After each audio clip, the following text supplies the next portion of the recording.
अब हम आपको बताएंगे कि इस देश में आम आदमी की जान कितनी सस्ती है।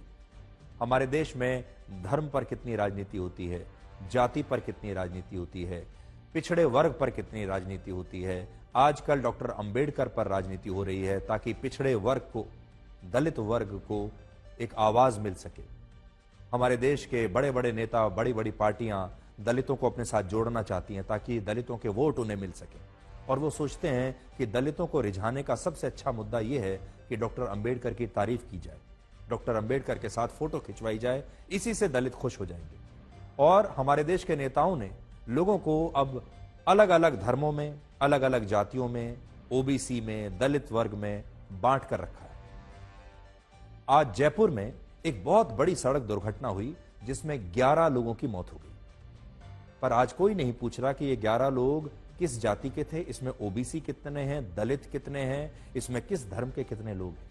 ये वो 11 लोग थे जिनकी जान बच सकती थी, ये जिंदा रह सकते थे। लेकिन इस देश की व्यवस्था ने इंफ्रास्ट्रक्चर के हथियार से इन लोगों को मौत के घाट उतार दिया और ये सारे लोग जलकर मर गए। सोचिए इन लोगों के परिवारों पर आज क्या बीत रही होगी जो अब ये कह रहे हैं कि वो इन शवों का अंतिम संस्कार भी नहीं कर सकते क्योंकि ये सारे शव बहुत बुरी तरीके से झुलस चुके हैं। अब ये देखिए कि ये घटना हुई कैसे और इसके लिए हमारी सरकारें और हमारा सिस्टम क्यों जिम्मेदार है और उसके हाथ इन लोगों के खून से कैसे सने हुए हैं। यह घटना उस नेशनल हाईवे पर हुई जो जयपुर को अजमेर से जोड़ता है। इस नेशनल हाईवे पर एक यू टर्न है जहां एलपीजी से भरा एक टैंकर आगे जा रहा था, लेकिन इस दौरान पीछे से आ रहे एक ट्रक ने इस टैंकर को टक्कर मारी और इस टक्कर के बाद इस टैंकर का जो नोजल होता है वो टूट गया। नोजल टूटने से इस टैंकर में भरी लिक्विड पेट्रोलियम गैस यानी एलपीजी हवा के साथ वातावरण में घुल गई और इसी के बाद एक जोरदार धमाका हुआ जिससे हवा में उड़ रहे कई पक्षी जलकर मर गए।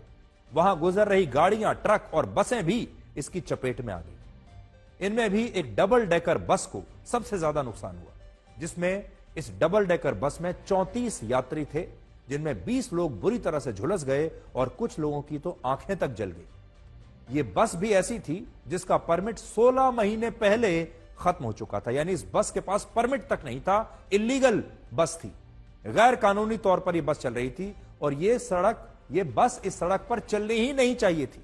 लेकिन हमारे देश में कानून को मानता कौन है?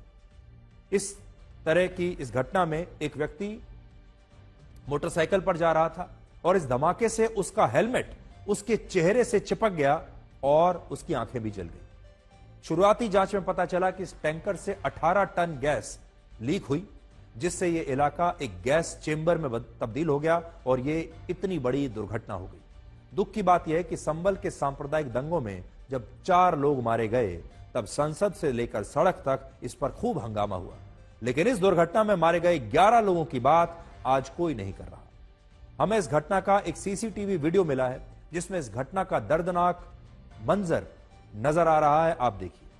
तमाम यहाँ पर जो मंजर है ये बेहद दर्दनाक है। कई लोगों की जान जा चुकी है, कई लोगों को अस्पताल, सवाई मानसिंह अस्पताल लेकर जाया जा चुका है। शुक्रवार की सुबह, अल सुबह ये जो मंजर यहाँ पर हुआ बेहद दर्दनाक है। तो कितनी गाड़ियां तुम्हारे हिसाब से और कितने इलाके में आग फैल? कम से कम 20-25 गाड़ियां तो थी।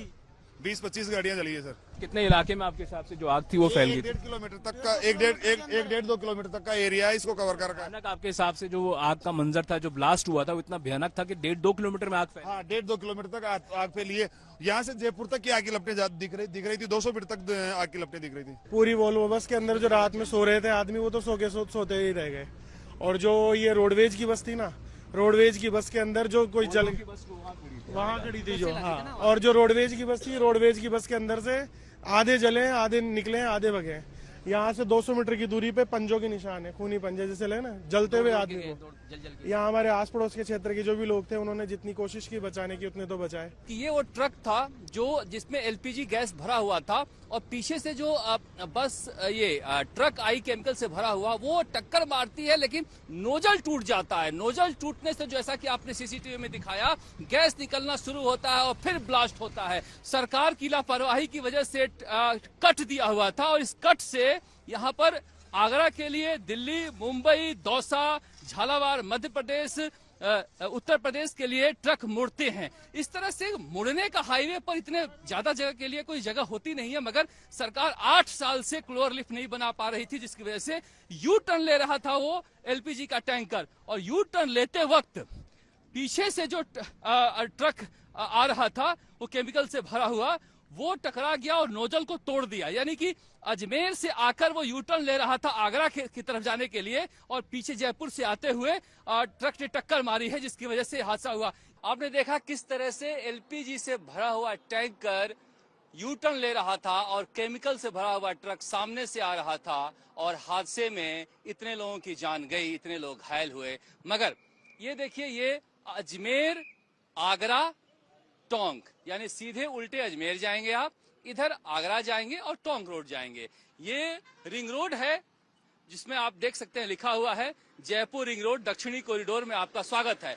मगर इस रिंग रोड पर जाने के लिए आपको, अगर इधर से आ रहे हैं, आप अजमेर से आ रहे हैं, तो आपको वहीं से जहां पर हादसा हुआ है आपको यू टर्न लेकर आना पड़ता है, क्योंकि चढ़ने का कोई रास्ता नहीं है। अब चढ़ने का कोई रास्ता क्यों नहीं है ये हम आपको दिखा रहे हैं। ये देख रहे हैं पिलर आप, ये पिलर दिखा रहा है सरकार की नाकामियों का नतीजा।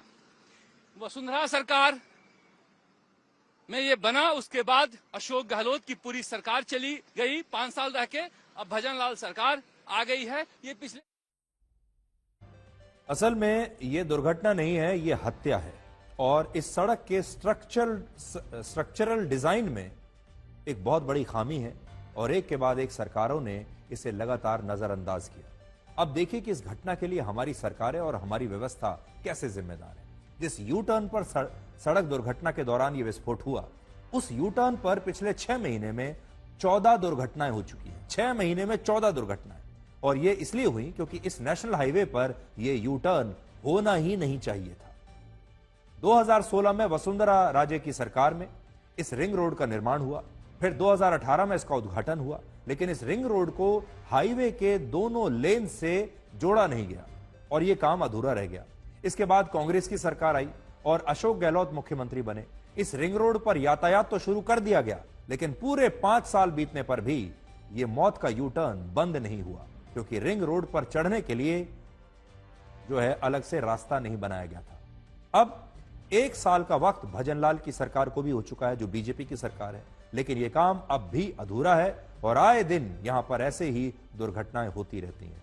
अब आप जरा अंदाजा लगाइए कि आप ठीक ठाक एक सड़क पर जा रहे हैं, आपके आगे कोई ट्रक जा रहा है, आपके पीछे कोई बस चल रही है, और अचानक आपके आसपास कोई ऐसा धमाका हो जाए तो आप क्या करेंगे। और यह सब कुछ इसलिए होता है क्योंकि हमारी सरकारें जो हैं वो ऐसी मुद्दों के प्रति बहुत लापरवाह रहती है, चाहे कांग्रेस की सरकार हो चाहे बीजेपी की सरकार हो, क्योंकि इन मुद्दों पर वोट नहीं मिलते, इन मुद्दों पर चुनाव नहीं लड़े जाते। इसलिए अगर हम ये सुझाव देना चाहेंगे कि सरकारें चाहें तो इसमें भी चेक कर लें कि मरने वालों में कितने दलित हैं, कितने ओबीसी हैं, किस जाति के हैं, तब शायद उन्हें इस मामले में कुछ इंटरेस्ट, दिलचस्पी आ जाए।